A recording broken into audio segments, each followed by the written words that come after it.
অসমীয়া স্বৰবৰ্ণ কেইটা? 11টা। এতিয়া এই অসমীয়া স্বৰবৰ্ণ বিলাক মই কৈ দিছো তোমাক দে।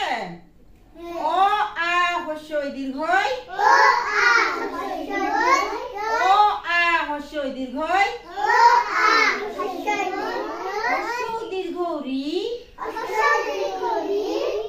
এ ঐ। ও ঔ। অ আ হস্য ই দীৰ্ঘ ই। হস্য দীৰ্ঘ ৰি। এ ঐ। ও ঔ। মনত থাকিব? এতিয়া আমি এ বি চি ডি বিলাক শিকাম হা। A B C D. A B C D. E F G. E F G.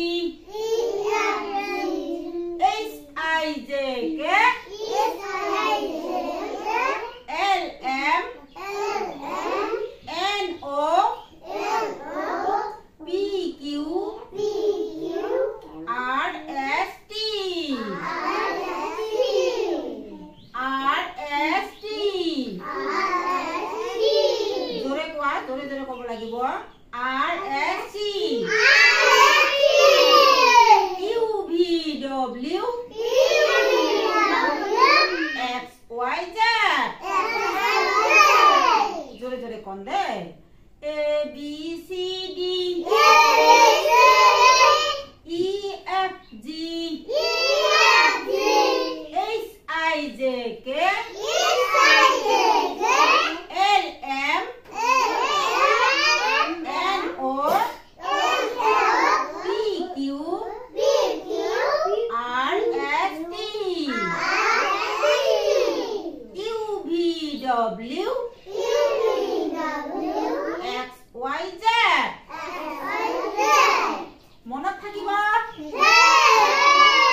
সকলোৰে মনত থাকিব?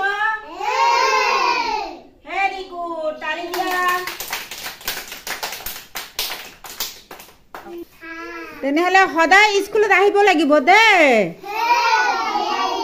সদায় স্কুলত আহিলেহে হৰলিক্স খাব পাৰিবা।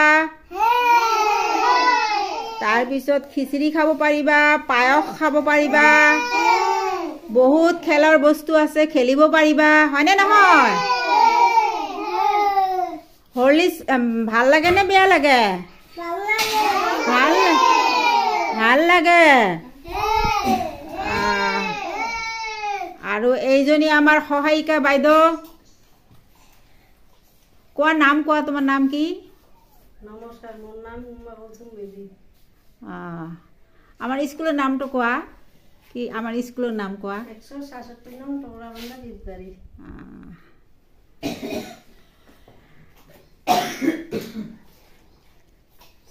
তেনেহলে সদায় স্কুলত আহিবা দে।